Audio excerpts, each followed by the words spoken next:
Pass the mic to them.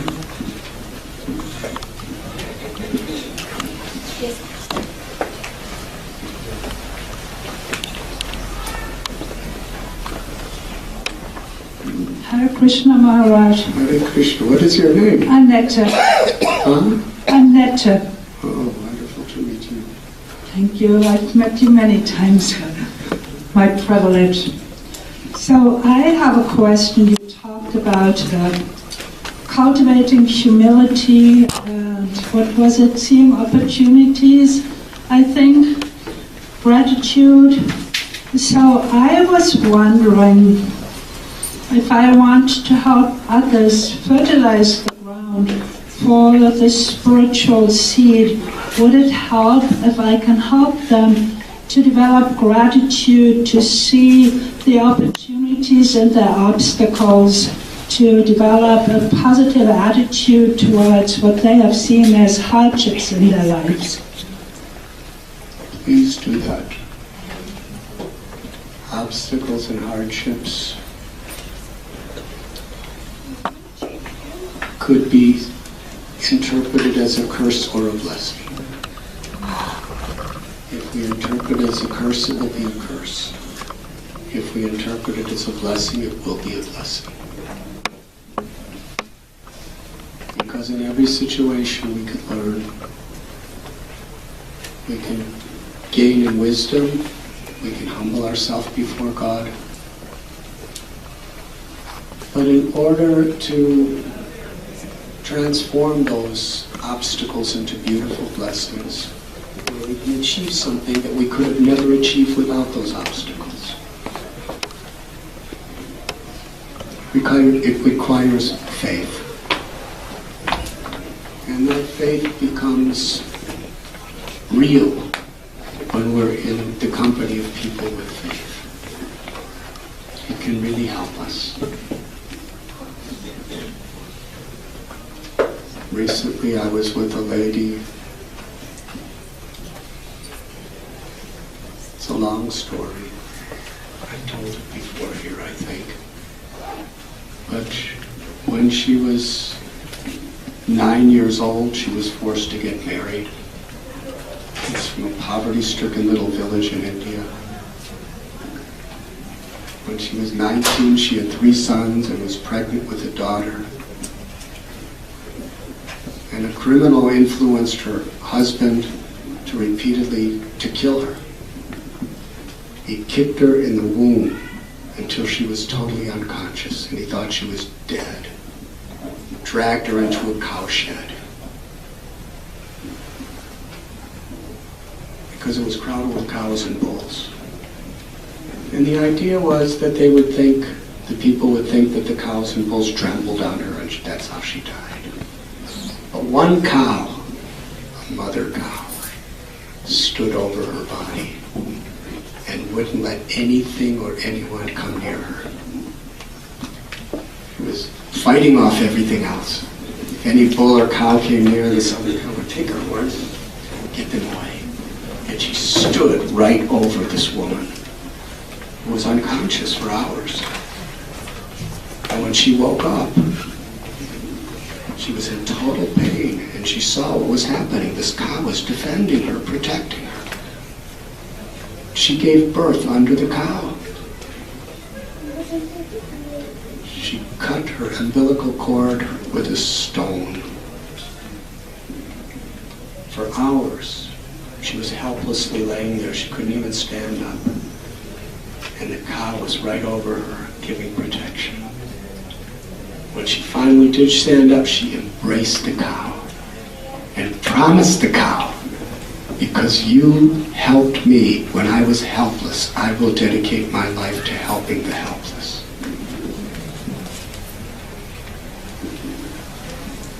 It's a long story, but essentially her life became so difficult.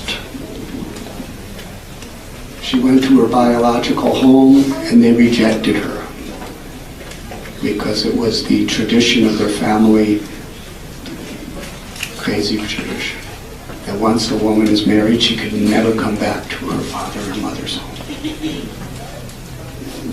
So She lived like that. She was 19, as an infant. She was afraid of getting raped and abused, so she slept at the crematorium. Just an open sky area on a riverbank where they would burn dead bodies. And she slept and lived in the crematorium. And she acted crazy, so everyone thought she was a ghost. And nobody bothered her. She would collect wheat, put some river water, and make rotis on the burning corpses. After some time, it was just so hopeless, she decided to commit suicide. She went to the railway tracks. Laid in the railway tracks with her little baby, waiting for the train to run them over. And while she was there, she heard somebody crying for help. She got off the track and found an old man who was starving for water. She ran and got some water for him.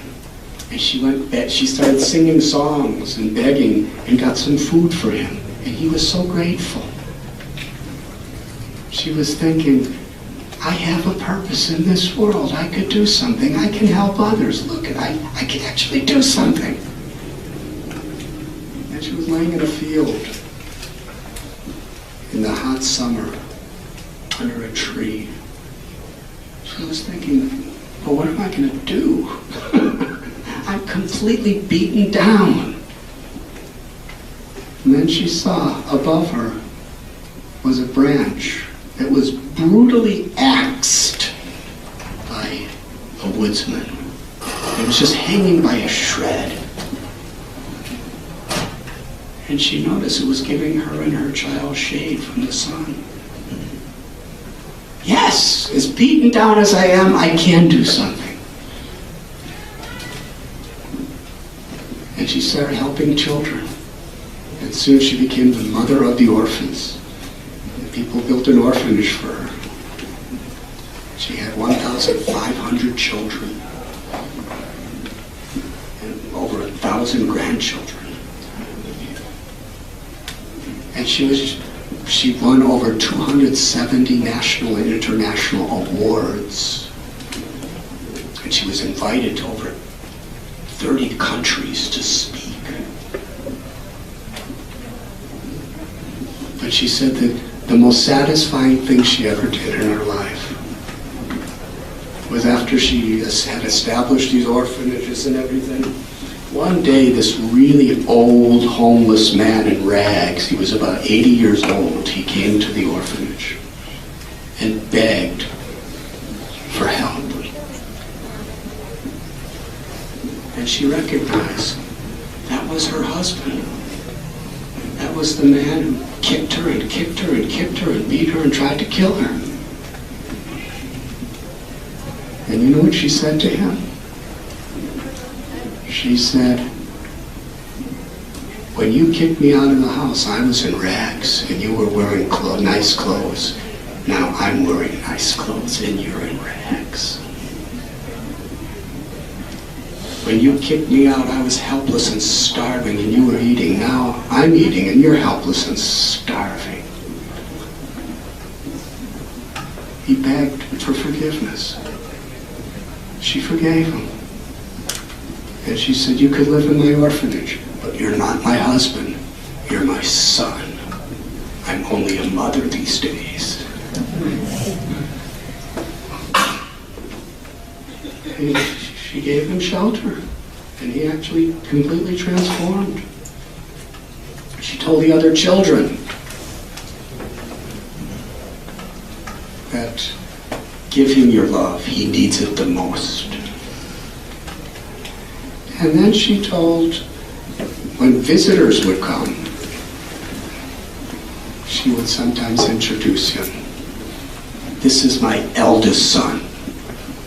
She was like in her 50s. When she married this man, she was 9 and he was 35. That was how they got married. So now she's like in her 50s and he's in his 80s. she'd say, this is my eldest son, and a very naughty son. But she said, my life was full of thorns. She said, the path of my life was full of thorns. She said, but I made friends with all those thorns. They all made me a better person because I took shelter of Krishna. She became a devotee of Krishna through this whole thing. So I heard this story from some people who went to one of her lectures. And then I came here to America and I told it to many people because I was inspired by it. And you know what happened? I was in Vrindavan with about 5,000 people on a pilgrimage. And the day I was supposed to leave, I got a call. She was on the phone. I never met her. She wanted to meet. Someone gave her the journey home in the Marathi language, and she read it. And she said to me, I read your book, and you are like my Krishna. So I wanted to reciprocate. I said, well, I heard your story, and your story inspires me. You're like my Radha. It was kind of like an on-the-spot thing. Because it was speakerphone, somebody's translating. And she said, no, I am Yashoda.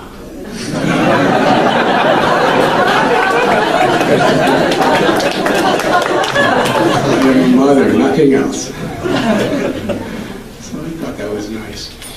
So anyways, a few months later in Pune, I was giving a lecture, and there was about 7,000 or 8,000 people at this event that I was supposed to speak on, and she was supposed to speak there also. It was arranged that we would speak together, and before that event, we met in someone's house. And we spoke for about an hour. And at the end of the talk, we were just sharing our realizations and talking about Krishna and Bhakti and so many things in life. It was just beautiful. And there was this one young lady sitting next to her. She wasn't saying much, but she just looked so full of life and so full of enthusiasm and thought. She was constantly smiling. And as we were about to part to go to that stage to speak, she said, oh, by the way, I want you to introduce you. This is my daughter. She's the one who was born under the cow. And now she's a medical doctor, and she's taken charge of one of our orphanages.